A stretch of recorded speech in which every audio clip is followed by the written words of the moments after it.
so I was kind of like in alleyways back and forth. I got footage, which a lot of it, like it is kind of accidental in the sense that, I would open up a camera and there was this one scene that I'm not going to spoil it for the viewers, but when I pulled out the camera just to sort of like, grab something and focus it in, immediately, because it was out of focus, it looked like a totally different scene, but one that the viewer would immediately recognize as, as like a certain kind of night scene.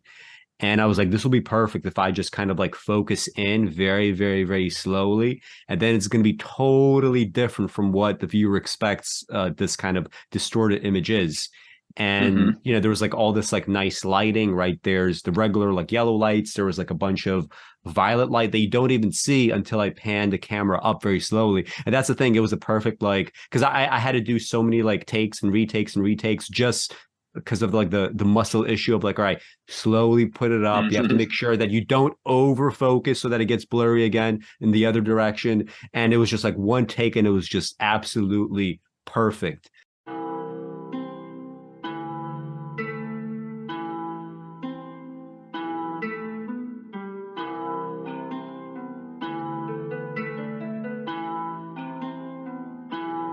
Oh my God.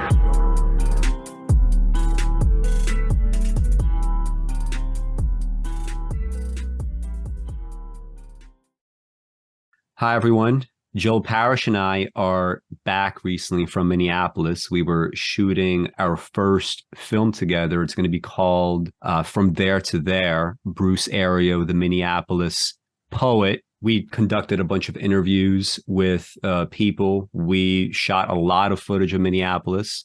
We actually did a bunch of updates on that. If you check back on this channel, this is probably going to be up a few days after the final couple of clips from our actual like time of the trip and our discussions just together there, sitting next to one another. In this show, I just want to get through this idea of like how to make an independent film, right? Because this is what we're doing.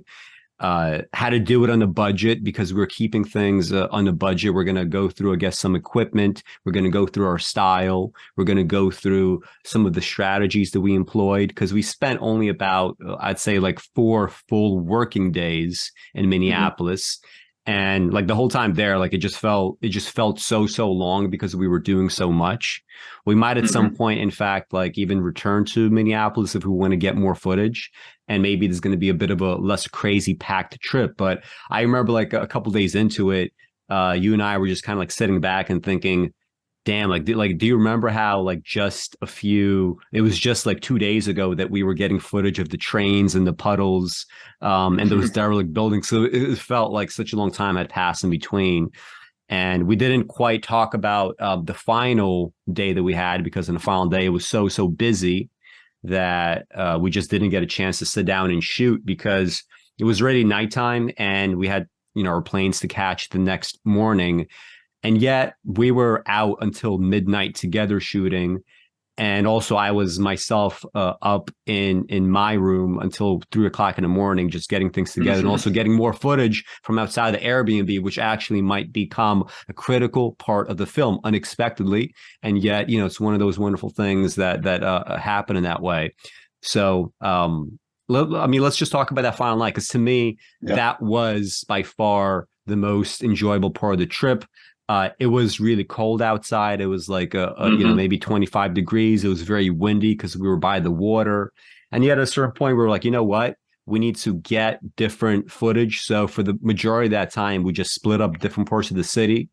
And we were just kind of running around doing our own thing, which to me was just like, especially with my, very, very small camera, it's such a wonderful thing to do, because you just put this thing around your neck, right? And you go into all these little crevices and you get whatever that you want, right? And, maybe some people are looking at you, but you're all in all the alleys and you're very nimble. You could do whatever you want. And to me, that's like, the kind of like guerrilla style of filmmaking, I think really works nicely for my style. I personally can't ever imagine myself hauling around a big camera or a big tripod. I'm going to just like sneak things in, right? Because again, I'm a sneaky, compact person. So maybe we could talk about this like final day and what we did, because we also had an interview too, right, that we should talk about. So maybe you could just take it away from there. Sure. Yeah, let's talk Sunday, which was, I agree, probably the most exciting and fruitful day of the trip. And as I've had a little bit of time this week just to reflect on the whole thing, to your point, the whole trip feels like a long time ago already. But I was thinking to myself, how did I feel each successive day? Wednesday was a travel day, and then I think we did our first little clip together that night after dinner. Hmm. Both maybe captured a couple quick things before bed or early the next morning, and then it really kicked off in earnest on Thursday. So Thursday with going to the falls and then the industrial section of town and everything else. I remember feeling like, that was all good stuff, but we're behind already. Like we've got so much to get to. How are we possibly going to do it? Friday we were at the church. We did the interview with Larry. Um, then we got out in the afternoon and got onto the bridge. We went to Uptown. We're scooting around all over the place.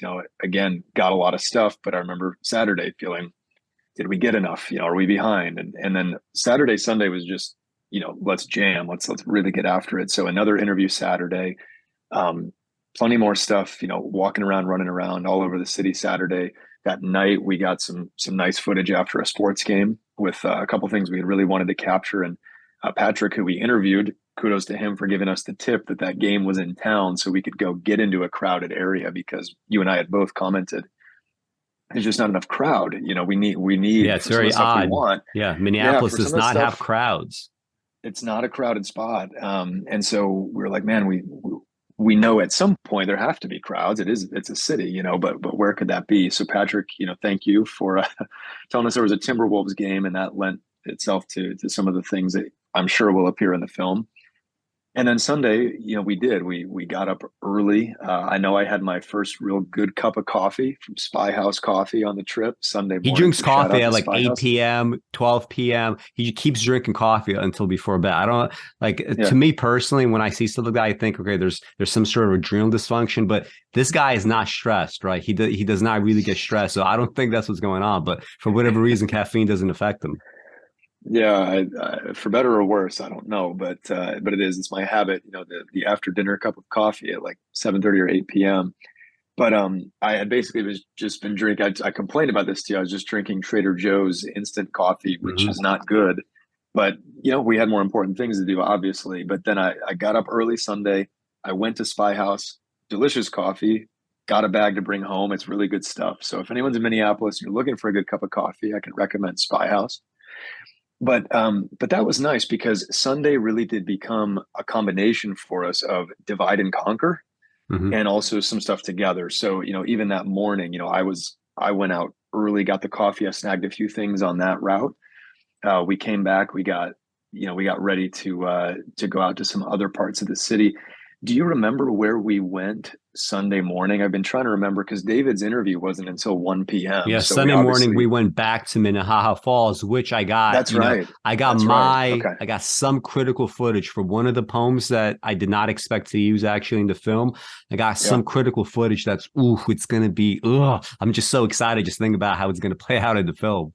Yeah, nice. Okay, good, good. So yeah, that's it. I just couldn't remember, but you grabbed some critical stuff. I got some critical stuff that I hadn't had a chance to get on Thursday when we were there, and it probably turned out better because it was nice and sunny there on Hmm. Sunday morning, whereas it had been misty, light rain. Great mood on Thursday, but a totally different mood Sunday for the things I needed, especially with some of the ways the camera was working and pointing. Rain would have gotten on the lens and stuff on Thursday. On Sunday, it didn't. So that was good. But yeah, we were back at the falls, grabbed some more stuff there, and then headed over to Robbinsdale, this other part of the city we hadn't been to. It was about a 20-minute drive away from the Airbnb, so it took a little doing to get out there.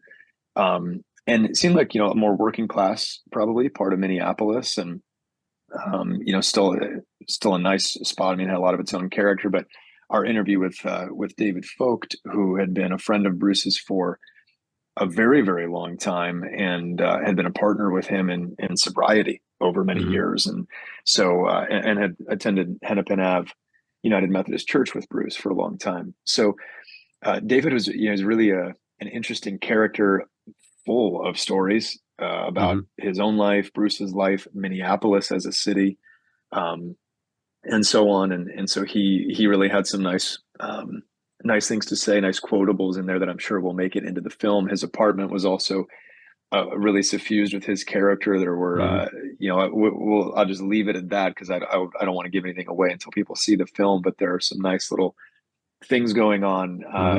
in his apartment that were of interest and that he maybe commented on too. So the interview with David was good.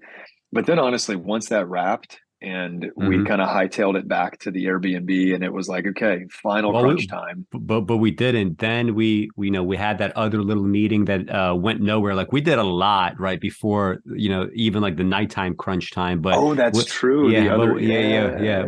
Yeah. That's like we don't like. There's so many things happened that final day that Yeah, I I keep honestly can't forgetting, even remember what's going on. We didn't even have to get into that, but Yeah, we'll we leave could that. Yeah, we'll leave that for later. let's save that for another, like maybe an outtakes in Yeah, the package with the film because that is a funny story. There were some funny yeah, things that happened there, but yeah, yeah. it didn't turn out to be fruitful, which I think we agreed was maybe our only real misstep, our only thing on the trip that didn't quite break the way that we Well, had hoped. You know? we didn't, but we didn't quite have that. I didn't really have that expectation. That was like it could break one way or the other, right? It's not, Yeah, and if it happens, great. If it's not really a big deal, and it's not really something that was very much within our control that easily.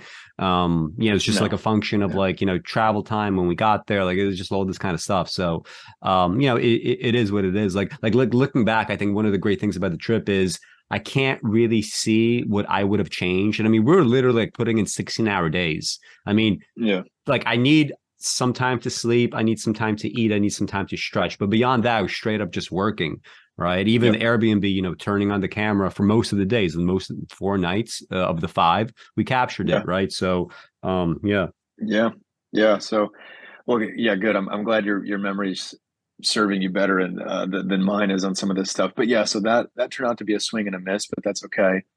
Um, then we swung down to the neighborhood where Bruce had worked, so Tasks Unlimited and also the old Steeple People location.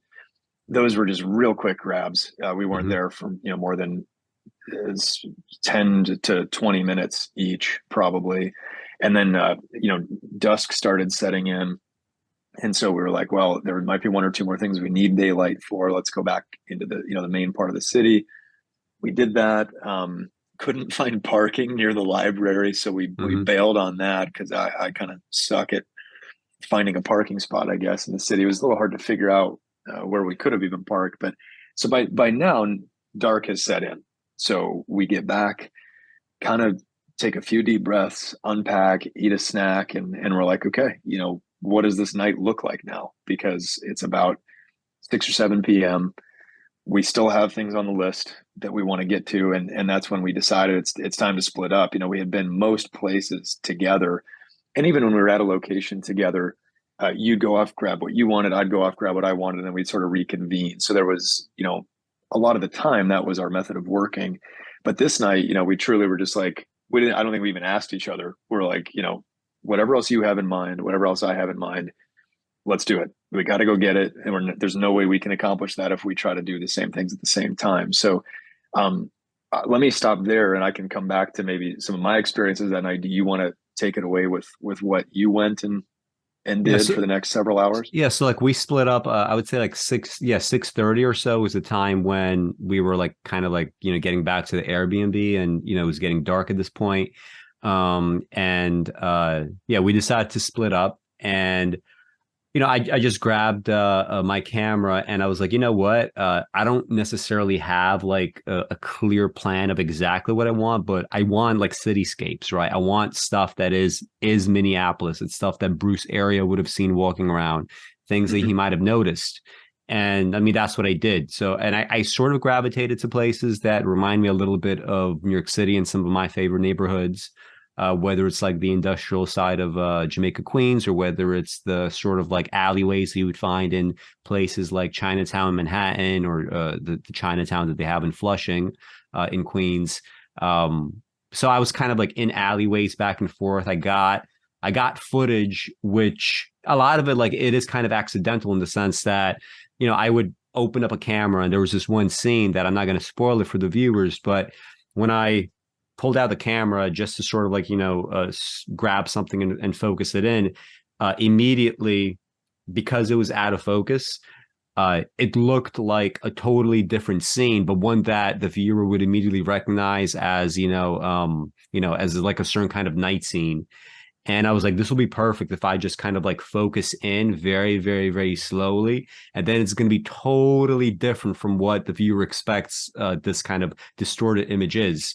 And, Hmm. there was like all this like nice lighting, right? There's the regular like yellow lights. There was like a bunch of violet light that you don't even see until I pan the camera up very slowly. And that's the thing. It was a perfect, like, because I had to do so many like takes and retakes just because of like the muscle issue of like, all right, slowly put it up. You have to Hmm. make sure that you don't over focus so that it gets blurry again in the other direction. And it was just like one take, and it was just absolutely perfect. And like I just felt totally in the zone that night, just like going in all these alleyways, going to all these like little spots, trying to see, like, and like my mind was like so hyper focused on anything that looked interesting, Hmm. anything that I could find. I kept playing with it until, maybe I was able to capture something, maybe not, but, a lot of good stuff did happen. I did actually find, I was not expecting this, but I did find, right? Surprise, surprise, Alex Sheremet happens to find some weed in Minneapolis of all places. Because I was actually in some alleyway. Then I see this like, and I was capturing a lot of the alleyway because there's this like big green building and a lot of green lights. And I was like, all right, this is just different.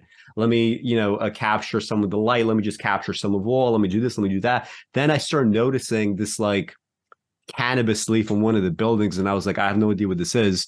And eventually, I just like went out of the alleyway and I saw that, oh, this building is like, it's some sort of uh I guess they would call it like a fake weed shop, but they did sell something called CHCA weed, which is, there's a loophole now in US law where if you buy hemp, which you could just order online and they deliver to you, they're not allowed to have THC, but they could have THCA, which is a precursor to THC and has literally the same effects.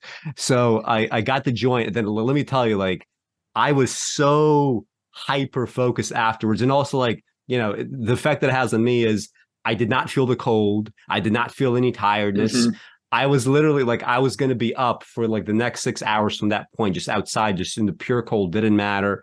And then be up until 3 o'clock in the morning capturing more stuff. Like, so it really gave me that, like, for you was the coffee, for me it was this, like, it really gave Yeah. me that second wind, like, well into like, and when I woke up the next day, I woke up at 7, so 4 hours of sleep, but I woke up so refreshed and I was like, damn, we did everything that we had to do last night.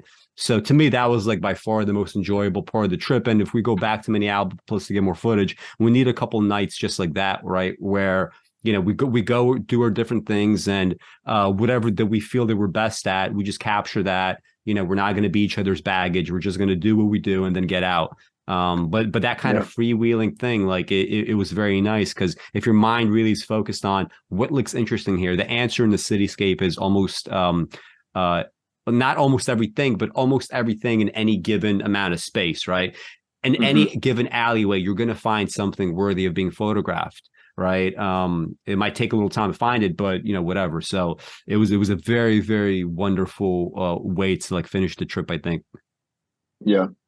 Yeah. And it's a nice contrast of our styles a little bit too, because you went out a little bit more improv style. You didn't necessarily have a plan. And so you're just out in the city, whatever comes my way tonight, I'll make it happen.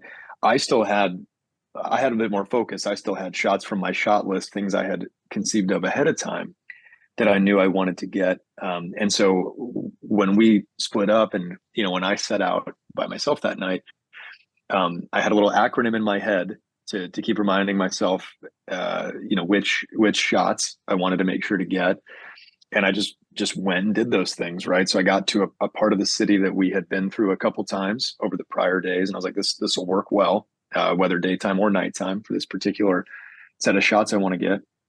And then went and made sure all that got on the camera. Um, then all I'll say is I hopped on the bus for a while, which is something that I had also wanted to do, and I'll maybe just leave it at that. But it had a nice bus route. Was on there for some time, out and back to a part of the city we had not been to before. but some fruitful things from that. And then came back, swung back through kind of that transit area that I had been in downtown, and we got back one final time to reconvene and go out on the river. Again, right by the Airbnb, and then again, kind of same place but splitting up, doing our own things there for an hour or two. And I will say that I'm very excited about how a couple of the of the pieces of footage that I got that final bit of time turned out. And then the next morning, so you were up really late until 3. I think I went to bed between midnight and 1, and I got up around 6 because I still needed to pack my crap. So I had to spend a good amount of time doing that. But then I went out one more time to get coffee and knew that there were some other final things I wanted to catch on that route, walking in the early morning light. And it, fortunate again that it dawned another sunny day. So there's just nice light streaming through the skyscrapers across, the city streets. And I was able to get some final things, including, one unexpected thing that, again, I won't say anything about it here because I want it to be in the film the first time people would see it. But just a very nice stroke of luck right at the last, literally some of the last, footage I captured before turning off the cameras completely, running back to the Airbnb, chugging that coffee, finishing packing, and then you and I, leaving to go to the airport. So we really were pushing it up until the last possible moment that we could, and I think we were rewarded for that. But it was an invigorating, final 12 hours for sure. It's just like you said, there's no room for anything else. It was just very, very dialed in, and those are always fulfilling times. So I'm glad we approached that the way that we did. Yeah. I mean, since I came back, I'm not sure if anything's different for you, but I've been, first of all, the kinds of movies I've been watching and also what I pay attention to has shifted, right? I'm a lot more paying attention to cinematography. Yes. And I'm also now watching, partly because, there's going to be some black and white scenes, not only yours, but some stuff that I'm doing too, that I just want to capture. I just see like what is like the most logical way to do that. So for example, like a couple nights ago I was watching like something that came up on Criterion. It was this like terrible movie called The Addiction, and it's like from 1995, and it's about like some woman that gets bit by a vampire. She starts to become a vampire, and it's like it has this like very weird, it's black and white, and it has this like very weird aesthetic where for whatever reason they combine like vampire film noir with like hip hop. So, but they don't do it in a way that makes sense. So it's like, she's like I think she's like leaving from Columbia University or something. And she's like walking down, she's like a white girl, like walking down the street.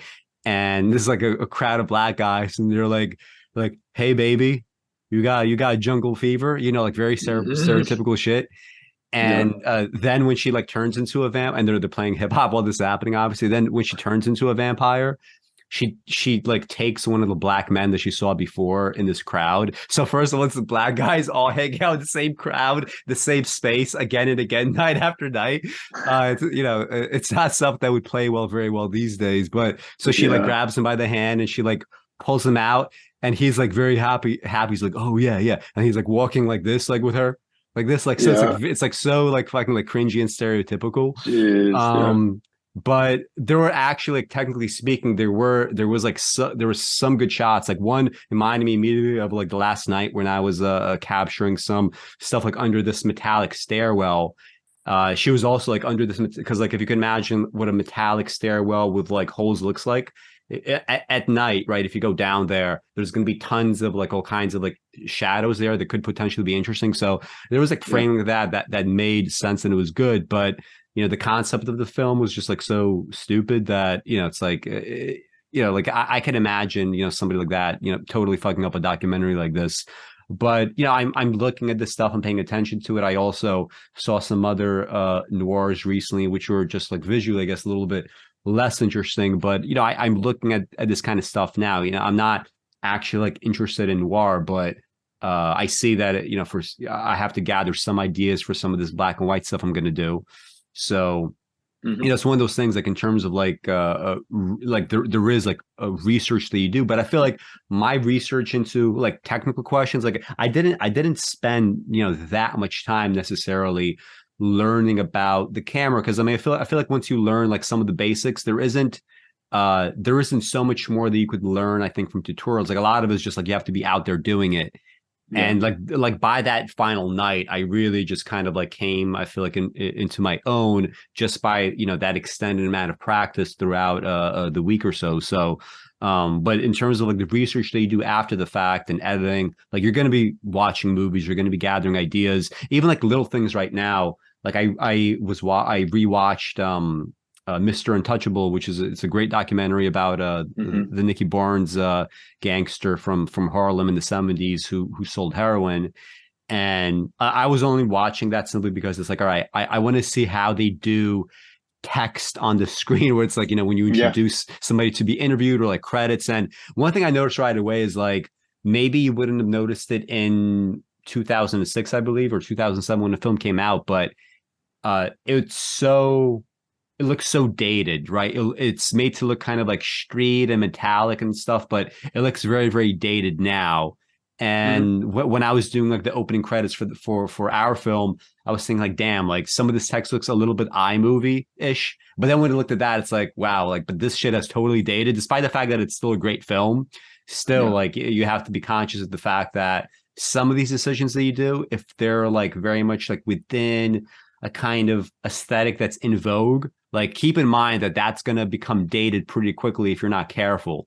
So Yeah. I'm trying to keep like the text fairly simple, stuff that's not going to feel like an eyesore 20 years from now. So anyway, that's where I am right now, like in terms of like whatever research or whatever else that I'm collecting these days. Yeah. Yeah, I'm doing similar things. And I would say, as far as paying closer attention to the cinematography, I've been doing that for the past couple months leading up to when we went there. I was trying to, I will say it's not as fun and enjoyable of a way to watch a film, but literally watching the edges of the frame to Mm-hmm. see, how much camera movement is there? How much Mm-hmm. camera shake is there? Is it a Mm-hmm. completely static shot? Is it Mm-hmm. partially moving?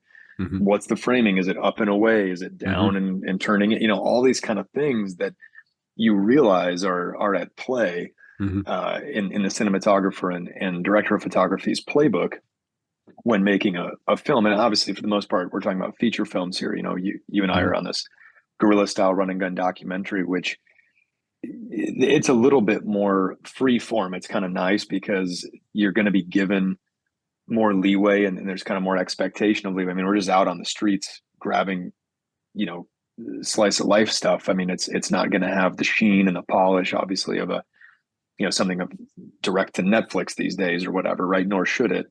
Um, but still, you can definitely learn a lot just by going through, great films of the past, mediocre films of the past, modern stuff, and just mixing all this together to see what goes on.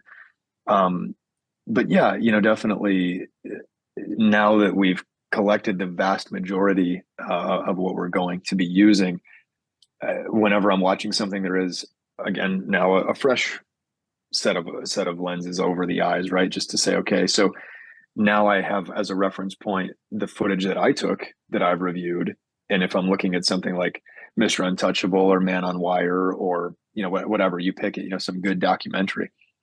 Um, how did they splice some of these things together? What's the pacing like? How does the editing work? Are we talking a lot of quick short takes? Are we talking long patient takes? Even down to just the interviews, right? How long are they lingering on a certain frame before cutting to camera two, and then just cutting away to scenery in general rather than looking at the subject, right? All this stuff matters, and I think that's what it's going to take a pretty good amount of time for you and I to really get all that stuff to feel right. I'm not saying that we're trying to be formulaic and put it in a certain, we're not, it's not Connect Four where we're trying to drop things into a certain space necessarily. But some of this stuff is, it's kind of the way it's done for a reason in some ways, right? So we want to Mm-hmm. get that pacing right, get the feel of the thing right, and just not. I said this to Kristen the other night. I was like, in a way, especially because, and now maybe we can transition more to just talking about the nuts and bolts of how we've done this so far, right? How to Mm-hmm. how to make this film. But I said to her, I feel like the challenge in a way might be how to make this look like, despite it being on a budget, despite it being a first go for Alex and I, um, like a well produced, good, solid, Hmm. quality documentary rather than a nice home movie. Hmm. You know what I mean? Because that's what we don't want to have. I think is at the end of this, like, oh, they had some decent cameras, and okay, these guys kind of know how to frame up some shots and whatever. But then the whole thing still just kind of feels like iMovie in some way, Hmm. right? I think that's going to be the bigger challenge is really um, putting enough, pro grade and quality behind it, which I think we've got. We've got the software. There's different software packages to help with all that stuff. That it's the best time ever to be working on something like this because there are a ton of tools even to help us with stuff in post if it didn't come out perfectly in the camera, right? You try to get it as well in the camera as you can, but there's still a lot that can be done behind the scenes afterwards. So anyway, that's really my main thing is trying to make sure we get that part of it right, so it feels like a good quality, proper, doc film. But Hmm. do you want to transition to just talking some more specifics on how Yeah. tos and how we did it? Um, well, first, I will say that Joe is a lot more nervous about the editing than I am. And I mean, I think I think it's going to definitely take some effort, but I personally can't imagine it taking more than 3, maybe 4 months at the most, right? And 4 months to me is like really kind of pushing it. I mean, partly because I am just kind of like going to be doing this, not full time because there's other stuff that I'm doing, but still like a substantial amount of time I think we'll make it look exactly how we want it to. And yeah, the goal is necessarily like, I mean, originally, maybe a little bit you had the thought of like, all right, this is gonna be like a good informational thing about Bruce, but like very quickly, it's like, no, we're gonna turn this into an actual, it's like one of the classic or even like cult classic, documentaries on artists, right? Some of the classics that you could find out right now. I expect this to be one of them, where I'm trying to make it go in that area. Mm-hmm. um, so I mean, in terms of like nuts and bolts, are we just you want to just talk about equipment now, or what? What are we going to do? Yeah, I think maybe we could just talk about equipment and Yeah. Okay. our pre planning, and Okay. then maybe like the actual getting around. How Hmm. how did we get to locations? How do we approach that kind of stuff? Yeah. So once we hit an hour or so, there's not going to be like a dedicated bonus show, but there's going to be an extended version of this conversation, just a continuation of what we're talking about. For the patrons, right? That's patreon.com/automachination. By the time actually that this video is up, live as well as the patron show. I'm going to have another patron show that I'm going to probably record like right after we do our thing here. Just like a discussion of markets. I don't know who's interested in markets, but there's some stuff that I've been looking at, keeping my eye on, that I'm going to discuss for patrons only. Plus, I still want to put up the 7 or so Russian songs that I'm not allowed to post on YouTube with my translations that ultimately I had to cut for my Russian playlist. So I'm going to put that up too in the next week or two. So there's a bunch of stuff coming for patrons. But to discuss some of the equipment that we use. So when I first got this camera, this was 2018. It was about $1,000. This is a Canon M50. And I don't know if this model is still available as like you could buy, new, whether they still like manufacture it, whether they have an updated one. I assume an updated one would probably be in a similar price range and probably be a bit better than this one. But I originally got in 2018 specifically for doing some of those like more produced YouTube videos, like close to my face and stuff that I don't like to do anymore now. So I actually had not used it in a while until like I knew this trip was going to come up. So in preparation for this trip, I started practicing with the camera, and I also got like new video editing software that would actually be like film grade, that professionals use. I'm using DaVinci Resolve, but there's other ones as well. But I like how logical DaVinci is, and I also know that for color grading, it's considered one of the best, if not the best, in the industry. So anyway, so this camera, I also bought a lens for it, right? So I wouldn't use it just out of the box, right? You'd buy a lens that is probably going to go, I'm not sure what they go for now, but probably at least a couple of $100 for a lens like this. Yeah. And obviously, allows you to, do more things with the camera. This one does shoot in 4K. So all the footage that I capture in 4K, it is cropped, but uh, that's not necessarily a bad thing, especially if like for a trip like this, one thing I'd recommend is if you're trying to do like a real excellent professional film on a budget, it does not have to be, more than $10,000. It could be $5,000 altogether that you spend. You could honestly do it, just like with a camera like this, but you'd also need somebody with you to do other things because otherwise, like, all the work is going to fall on you. I'm under the assumption that if you want to do a film, maybe you're going to have to travel somewhere. When you're doing something like that, it's very helpful to have a person with you, right? And without Joe, like this film would not be happening. And the good thing about having a camera like this, plus maybe somebody else's cameras, is if this is cropped in 4K and night shots look a certain way, let's say, there's going to automatically be, some variety to the cinematography, right?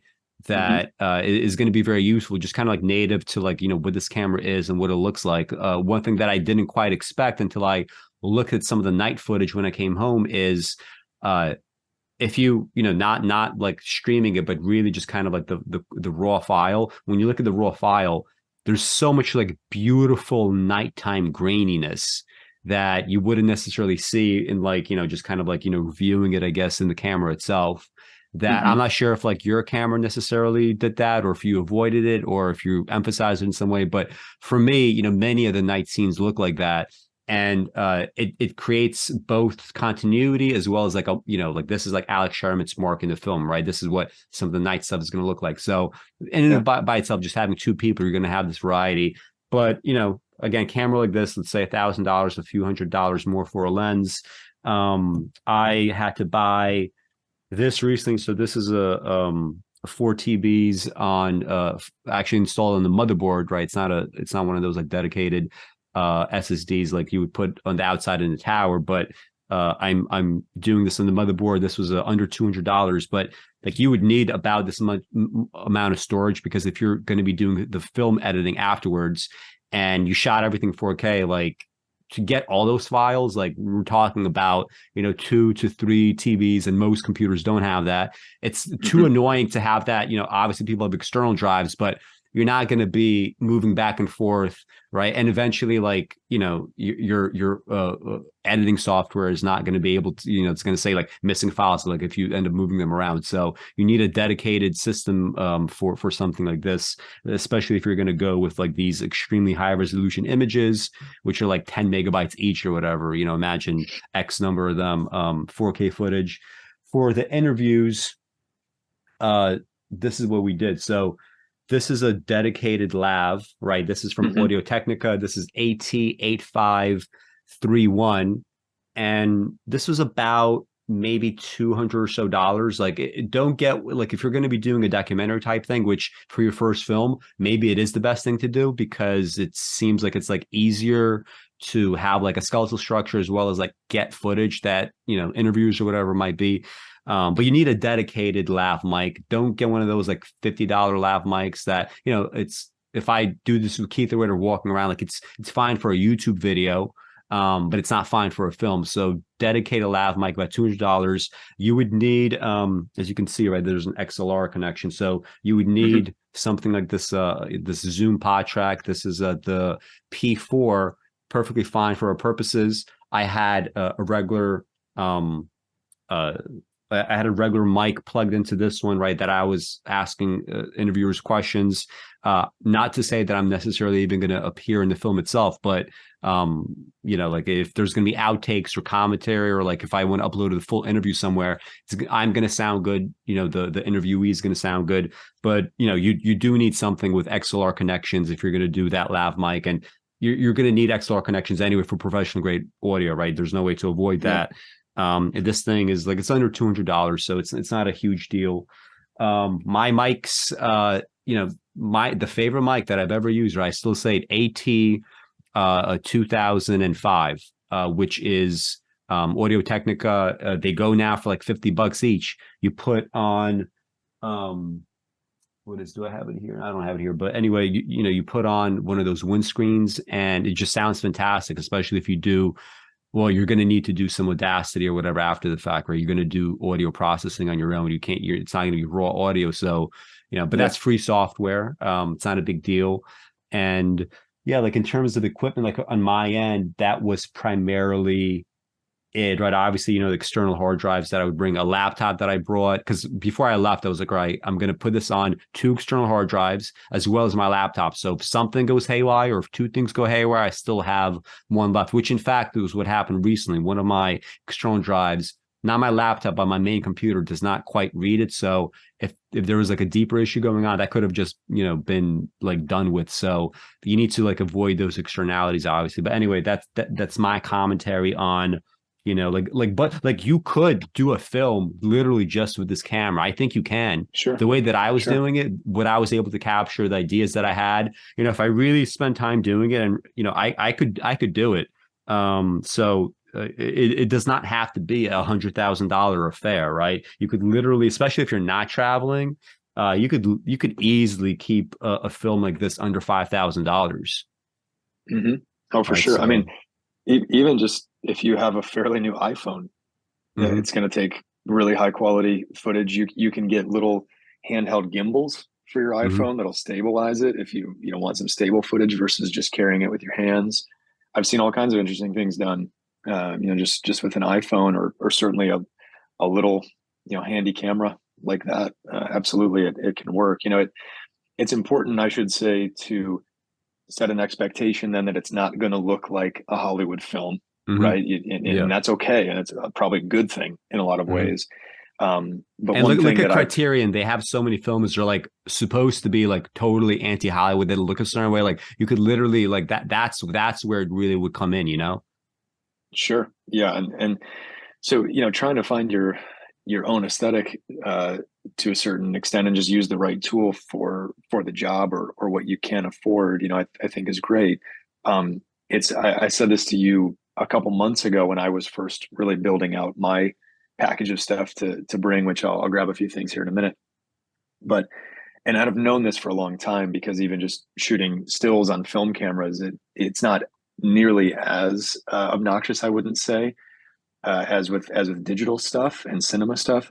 But my God, the rabbit hole of gear comparisons and gear commentary it's one of the internet's black holes. I mean, it gets so noxious so quickly. But you can sit there forever and just watch comparison videos between camera A and camera B and which one has better this, which one has better that. At the end of the day, anymore, especially past a certain price point, they're both going to do a phenomenal job. And there's, it's like anything, it's completely down to how you are going to use the tool and what kind of art you're trying to create, what kind of story you're trying to tell. So, to your point, no doubt you could have a very affordable camera like that these days. It can shoot 4K, even 1080p. It still looks pretty good. Most of the time you don't even have to have 4K. Yeah, many people wouldn't even be able to tell the difference, right? I mean, a lot of monitors are not, able to process 4K. So like, whatever. Yeah. And so, just don't be bothered if the latest movie that you saw that you really enjoyed or were blown away by the cinematography, was shot in 6K, or, Oppenheimer, where Christopher Nolan is having specific films made for these IMAX 70 millimeter, ultra huge cameras that weigh literally a ton. I mean, your movie won't look like that, and that is okay. It's probably for the best at the end of the day. So anyway, in terms of gear for me, I've got a couple quick things I can just grab here on the desk, and then I'll grab a couple things off the bed. But this little guy came in handy. I didn't use it a ton, but just a little Zoom H1N recorder. So I had this in my pocket most of the time. Really easy to pull it out, turn it on, and hit the record button right in the middle, and just get ambient audio. So I've got several nice clips on here that are going to be really usable. One in particular, I was really glad I had it on the bus ride, because I just surreptitiously pulled it out, turned it on and set it on my lap, and it caught a lot of great ambient audio, some conversations of people on the bus, this kind of stuff. This thing was $120, and it takes a double A battery and Mm-hmm. a $10 memory card. So, that's probably a no brainer to have something like that. Again, you can scale up, you can get nicer ones, but I was listening back to the audio on this. It sounds really good. This is something I've had for years, a GoPro Hero 5 or 6. I mean, I think they're on like the Hero 14 these days, but this guy is great. It's rugged. It shoots in up to 4K. Um, we used it for some specific stuff that I think will definitely make it into the film. Um, and you can mount it on your head, you can mount it on your chest, you can put it on a stick, you can just walk with it, um, on and on. But this was a gift from my ex father-in-law like many years ago, and I'd hardly used it, but I thought, you know what, I can think of some instances we might want to have that on the trip, and it did come in handy. So I mean, these days on eBay, I can't even imagine this thing's probably less than $100. You could get one a few Mm-hmm. generations old, and it's practically indestructible, and goes everywhere you could ask it to go. So that's a nifty little thing. Obviously, GoPros have a certain look to them that it's a GoPro, but nonetheless, that can be okay. Yeah, so he's Um, gonna bust out all the equipment, right? So this is extra. If you are a yeah, photographer, you would have it, you know? yeah, yeah. So this was the camera that I bought specifically for for this project. So this is a Lumix S5 2X. This is a new camera from Panasonic. Just came out less than 6 months ago. It has some really, really incredible video features. Me being, the new to the game, person that I am with all this, I'm sure I tapped less than half of what this thing can do. But it can shoot in 4K with no limit on the runtime. There's all kinds of different modes of shooting, nice little features you can use, several of which I did use to get specific shots. I have two lenses for it. I've got this 24 to 105 mil that is a bit of a beast, but it's very stable. It's rock solid. It covers a huge range of wide all the way through, quite cropped in. And then I also bought this 14 to 28 mil for it, which is a much wider angle lens, but very incredibly light and easy to get around with. And I as much as possible for anybody. Also, I just said it with the GoPro. You said it with your camera. Buy used. I mean, I had to Mm-hmm. buy the camera body for this new, as well as like the cage and a bunch of the other rigging that I'm not going to show. But um, the lenses I bought both of these used, and it saved me at least $500 between the two, which I then of course just used to get other gear that I really did need to build this whole thing out. So that's just always a smart thing to do, especially with digital gear like this. The churn on it is so crazy that if you just stay patient and wait around, you'll get a lens that's a year or two old and is marked down 20, 30, 40%. I mean, it's pretty easy to do, in my opinion. um, in terms of other stuff, I might just show a couple other things. I mean, there's plenty more other stuff that I did use, but I had some of my trusty film cameras with me. These, it's a Pentax film camera that, again, this can be bought used today for $200, and then I have a ton of lenses for them because I've built this kit out over years. And I've got some specialty stuff and some unique things, but that's me. I'm kind of a bit of a nerd on that, and I've wanted that stuff, but you can get by with just a body and a couple lenses and take some nice film photos if you want that. And then in terms of mics and audio, this Sennheiser MKE 600 was my main microphone to have on top of the camera. So this was mounted on top of my main cam. It captured backup audio for us at the interviews. I think everything worked perfectly with Alex's lav mic and the Zoom Podtrak, so there's probably no need to tap into my backup audio, but we did have it, right? In case Yeah. anything went wrong, this could work, and it's a Yeah. very good mic. Um, I had to buy this new, but this is probably, $350, and then a couple accessories. I splurged a little bit. You can get cheaper ones from Rode or some other manufacturers. Even Audio-Technica makes, pretty good shotgun mics that would be in the $250 to $300 range. I went a little higher end on this just because I intend to use it all the time, from here on out for many years, probably of doing video work. And then I bought, a couple cables and some other accessories for it. The windsock is an important thing to have, but yeah, I mean, all in, I definitely I went in a bit harder, but I told you that I had been thinking of buying some video capable gear for quite some time anyway, and so I was okay to invest in it for this particular project, and now I have it. It's a one-time cost really, because as long as you can fight gear acquisition syndrome, and not get too trigger happy with just splurging and spending on all kinds of stuff, because make no mistake, you can scale up for cinema stuff like this. You can scale up enormously very quickly if you want to. And I find myself, now I get targeted ads, right, with some new sweet set of cinema lenses and all this kind of stuff. I mean, if money's no object, fine. You could put together an unbelievable rig and you could have truly a Hollywood grade thing. I mean, if you got an Ari Alexa light used and then put some decent cinema lenses on it, you'd still be in it for tens of thousands of dollars probably. But it can be done if you really have a ton of money at your disposal. But there's just no need, no point. I mean, my hope would be, to your point about like even at nighttime, some of the digital noise and digital grain. My camera does have some of that. You'll see it when I send you the footage. Part of that is just because with certain scenes, you got to really crank up the ISO in order to get enough light into the camera. And that always increases the amount of grain that you're seeing.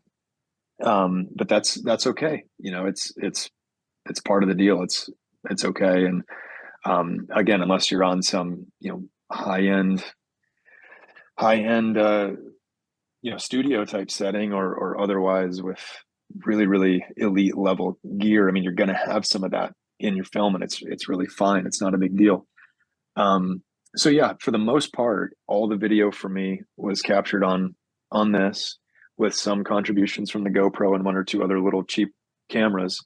And then it was my film cameras for all the stills. I think I took 2 or 3 stills on this literally, and I'm still not used to how digital stills look. I mean, I've shot film for so long. I know it probably sounds a little snobby, but there really is, I think it'll come through in the film, there really is a certain pleasing look. And just these film cameras and these old lenses and the way the film renders it is unique, something that a digital camera just really can't do. So yeah, there's going to be a nice variety, bottom line, thrown at viewers, I think, with our film, because we've got several different recording sources here that are kind of each doing their own part of the lifting. But anyway, I'd say outside of that gear, and Alex's is a couple $1,000 maybe in total. Mine is a bit scaled up from that, but still absolutely below 10 grand. I mean, I think my budget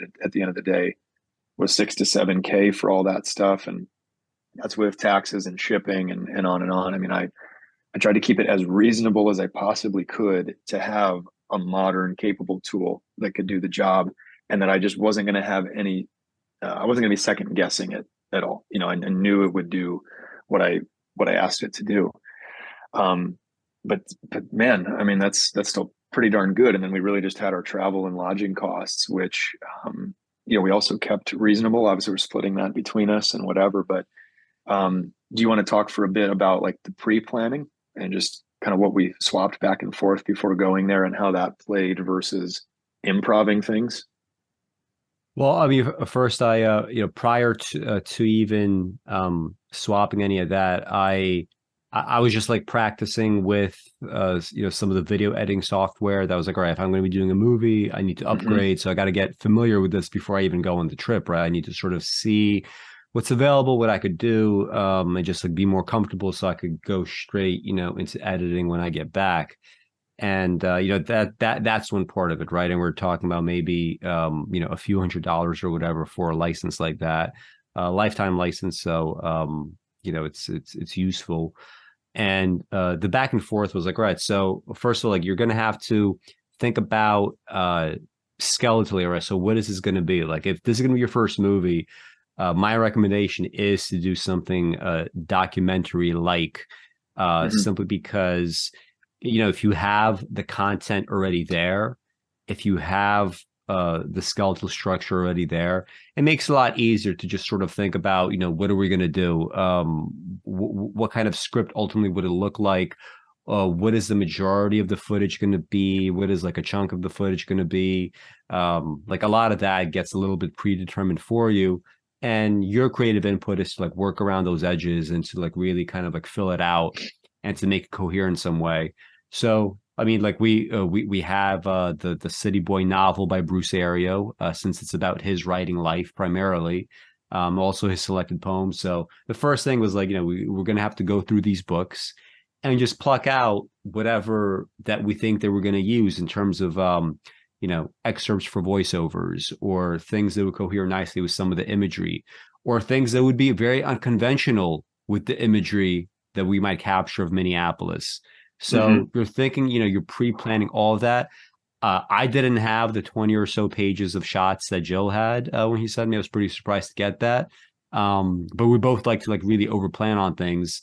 But I had like maybe 2 or 3 pages of materials, and a lot of it was just based around, stuff that I would get from the text, plus, the kind of like pre-existing, a material already there. Yeah, I mean, like that was part of my planning. Also, obviously, like if setting up, if this is going to be a documentary or something with interviews like we had, a lot of it is like, months before you contact people, you talk to them, you see who's going to be useful, you see who's going to, maybe not really work for the film. And you make sure that all of that works well. Obviously, you test out your equipment, your audio, whatever before you go. You shouldn't be, figuring all this out unless it's like additional steps, like in the night before the interview that we did, the first interview rather, the night before, like we recorded it with the lav mic, and I was like, all right, what if I would usually put it on on the outside when I was testing it before leaving. I was like, all right, let me see what it sounds like on the inside of the shirt, which like with my chest hair and also bare skin, it was like, all right, I knew right away that it's not usable. We're gonna have to like just always keep on the outside, but it's like it's like playing around, so it's like a non stressful situation. We're just like recording a video for the sake of uploading it to YouTube as a kind of like this is what we're doing tonight. So it's not a big deal, but like you're going to be also testing stuff out on the trip too, whatever it might be, before setting out to actually do it. And maybe Jill, after you give your part of it, we're going to transition to the continuation of this dialogue. In fact, maybe we're going to do right now, right? If you want to see Joel's input in all this, right? And remember, he is the videographer. He is the expert here, right? Again, this film would not be happening without him. You do want to get yourself some friends that if you could tell them, hey, I have this idea for a film. Do you want to do it? Get a friend that for a fact is A, going to say, fuck yes, let's go do it. And B, are going to totally split the cost with you and not going to ask any questions. And it's just assumed, so that's very important. So if you want to get the professional opinion, that's patreon.com/automachination. We're going to continue this conversation. And for patrons, you will get other material on top of that as well. Thank you guys in the public show for watching. For the patrons, just stick around.